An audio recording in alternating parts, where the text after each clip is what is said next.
je sais. C'est souvent comme ça quand les gens me voient pour la première fois. Ils passent une tête et trouvent que je suis d'une élégance folle. Que j'en impose avec mes grandes fenêtres, mes façades sculptées et mon jardin d'un calme olympien. Puis très vite, ils se disent que je dois être un poil pantouflard. Le genre à se complaire dans un confort petit bourgeois.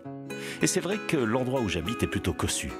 4078 mètres carrés, rue du Faubourg Saint-Jacques, entre l'Observatoire et la congrégation de Saint-Joseph de Cluny, près de la rue Cassini, où Alain Fournier a écrit Le Grand Maulne et où Balzac a jeté les bases de la comédie humaine.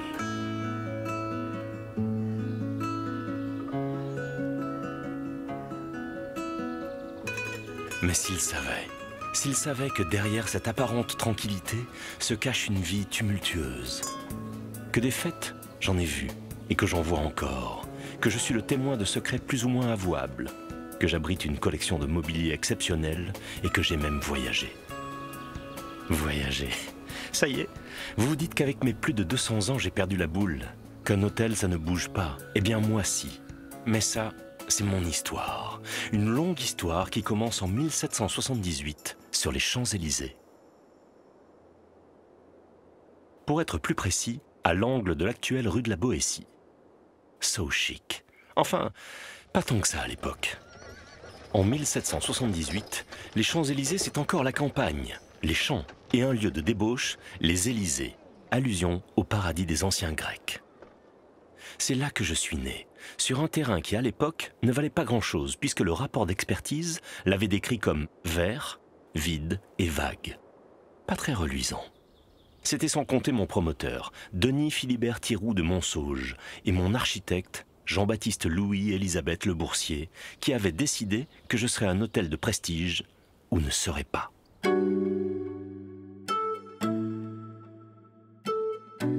Mon promoteur et propriétaire bien-aimé n'habitera cependant jamais chez moi. Certains prétendent qu'il préfère donner mes clés à ses amis qui viennent abriter entre mes murs leurs amours illégitimes. Est-ce vrai? Est-ce faux? Je ne peux rien dire, je suis tenu au secret professionnel. Enfin, sachez juste que l'on parle par exemple du comte d'Artois et de la jeune comédienne Louise Contat, et qu'il se dit même qu'elle serait tombée enceinte dans mon enceinte. J'adore cette blague. Bref, pendant quelques années, j'ai été bercé par les tenues légères, les serments d'amour et les promesses sans lendemain. Mais en 1786, Denis Philibert Thiroux de Montsauge meurt. Je suis vendu, et le moins que l'on puisse dire, c'est que je passe alors de main en main. En 73 ans, j'ai connu pas moins de 10 propriétaires. Parmi eux, Napoléon. Oui, oui, vous m'avez bien entendu. Napoléon. Une période très festive pour moi, puisqu'il adorait les bals costumés. Et puis, j'ai par exemple aussi abrité les ambassades d'Italie, puis d'Autriche. Mais de toutes ces expériences, la plus extravagante, je la dois au duc Alfred de Massa, dit le Magnifique.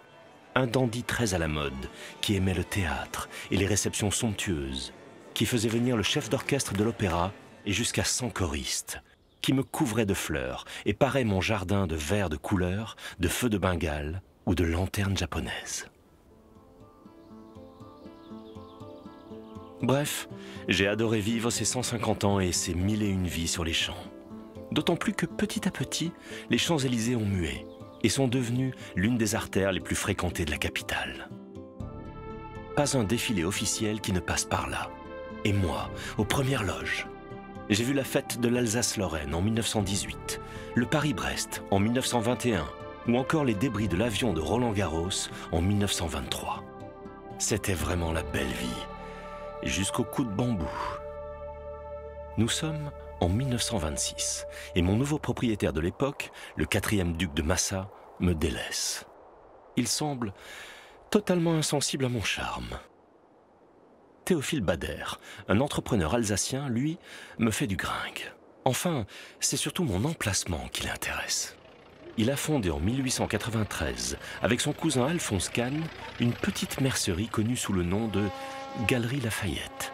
Et tous deux aimeraient construire dans un endroit stratégique un ensemble qui réunirait banque et building, un peu comme un complexe à l'américaine. Et justement, je suis particulièrement bien placé. Mais que vont-ils bien pouvoir faire de moi, Me détruire? Impossible, avec mon statut de monument historique. André Lévy, leur associé, a alors une idée de génie puisqu'il propose que je déménage. On me démonte pierre par pierre et on me remonte ailleurs. Édouard Herriot, ministre de l'Instruction publique et des Beaux-Arts, propose alors de me céder une parcelle des jardins de l'Observatoire. Voir ce qui se passe de l'autre côté de la Seine, le rêve. Et quand j'ai appris que c'était pour devenir le lieu consacré à la Société des gens de lettres, quelle fierté!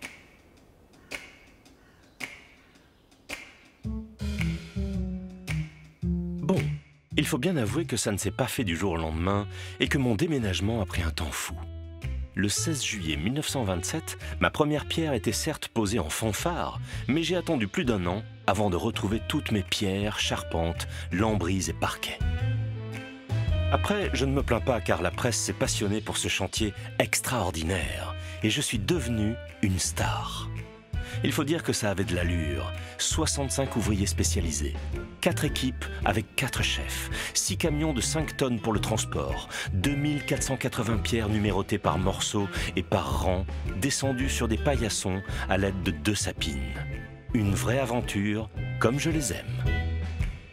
Les Folies Bergères ont même baptisé un tableau de leur revue de 1928, Garden Party à l'hôtel de Massa.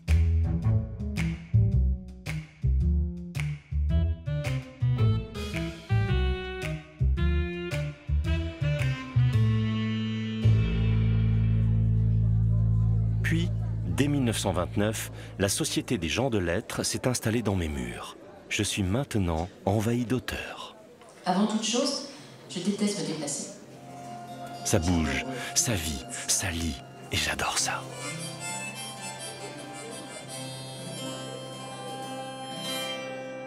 De quoi réjouir mon intérieur d'époque. Mes meubles ont en effet presque 100 ans. Ils sortent tout droit de la maîtrise des Galeries Lafayette, un atelier d'art appliqué dirigé par Maurice Dufresne qui a donné naissance à l'art déco. Regardez-moi ces chefs-d'œuvre, des lignes droites, des formes élégantes, des motifs géométriques, un subtil mélange de matériaux.